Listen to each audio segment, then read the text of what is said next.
I know that individuals can change the world. I think, yes, I think everyone can change the world if they really want to.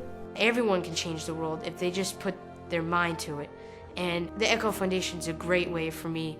I need to know how I can do it. And once I know how I can change the world, I would definitely do it. Since its inception in 1997, the Echo Foundation has inspired thousands of individuals to take personal responsibility for creating a better world. Educator and therapist Stephanie Ansaldo and Nobel laureate for Peace Elie Wiesel started the foundation with the goal to sponsor and facilitate those voices that speak of human dignity, justice, and moral courage in a way that leads to positive action for humankind. As a part of that mission, the foundation has 3 initiatives: Character Education, Voices Against Indifference, and the Forum for Hope. The largest of these, Voices Against Indifference, creates curriculum used in schools throughout the region in preparation for art and writing contests and student-led discussion groups on Humanities Day. Each project culminates with the Student Dialogue, where students meet and interact with the great humanitarian leaders of the world, here in Charlotte, North Carolina.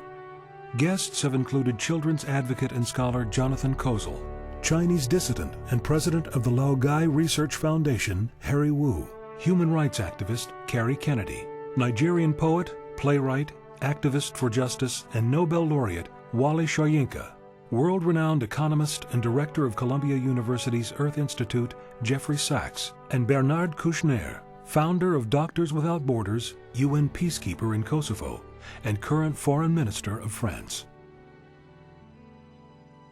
Inspired by Echo alumni, the foundation launched a global study and travel initiative in late 2006 as part of Voices Against Indifference.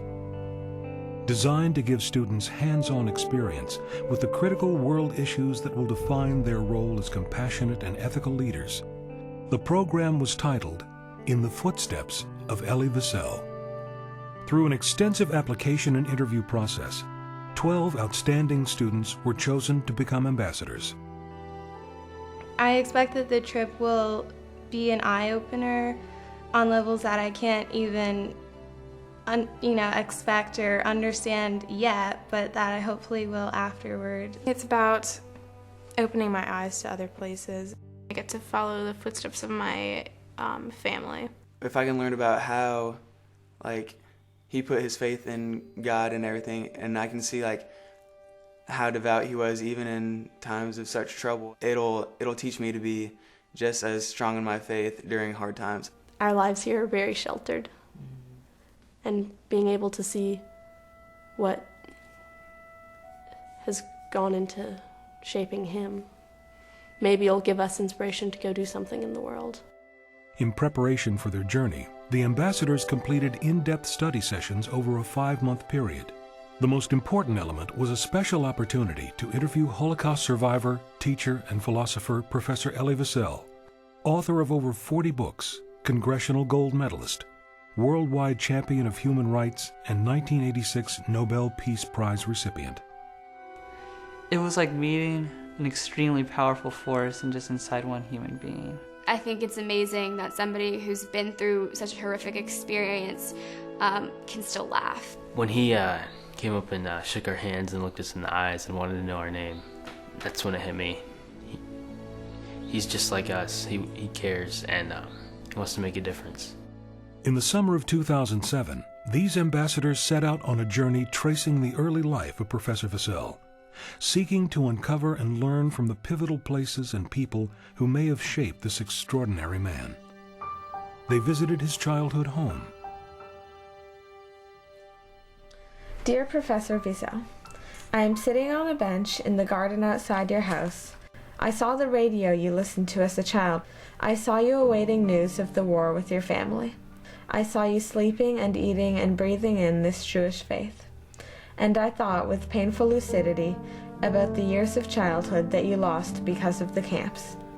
You, who lost those defining years of being a teenager, still managed to create for yourself a rich identity. But they tried to take all that away from you. What is left when they take the childhood from the child, the love from the lovers, the peace from the person who strives for harmony above all things?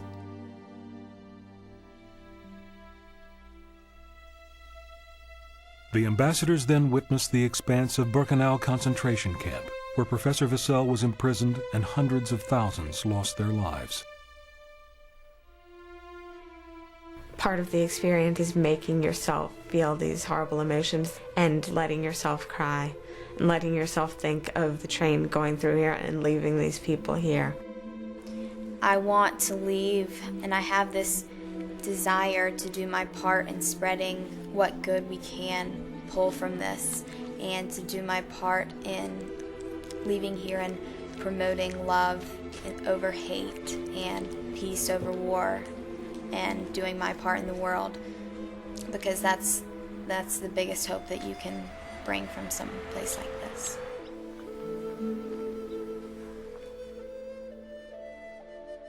The final leg of the journey took the ambassadors to Berlin, where they visited the Holocaust Museum and the memorial to the murdered Jews of Europe.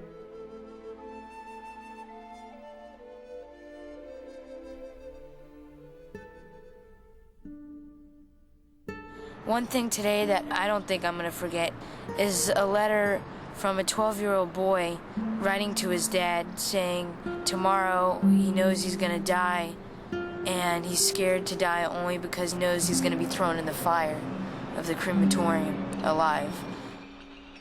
In the tower, you were more like the victim, and then in the Fallen Leaves exhibit, you were more like the perpetrator, or even somebody who would just stand by and watch.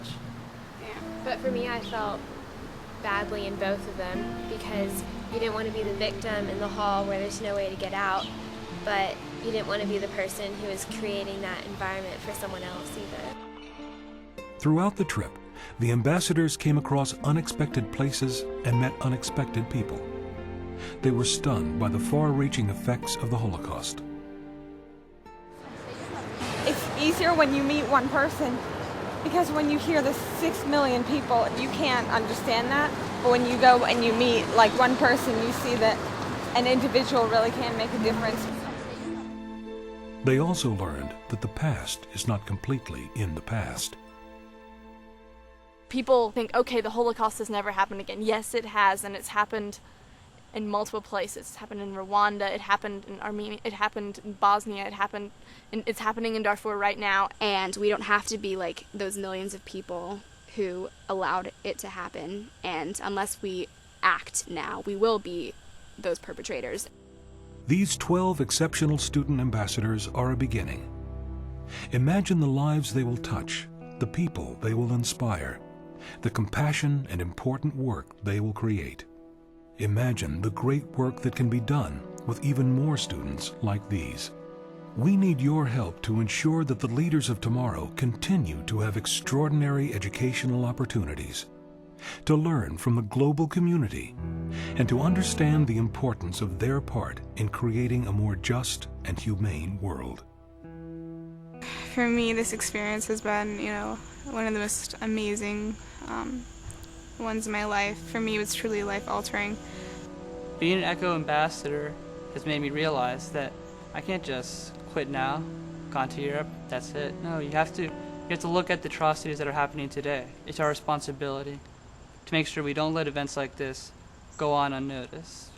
Today, we have so much more of an opportunity to go out and actually help others and know that we can make a difference.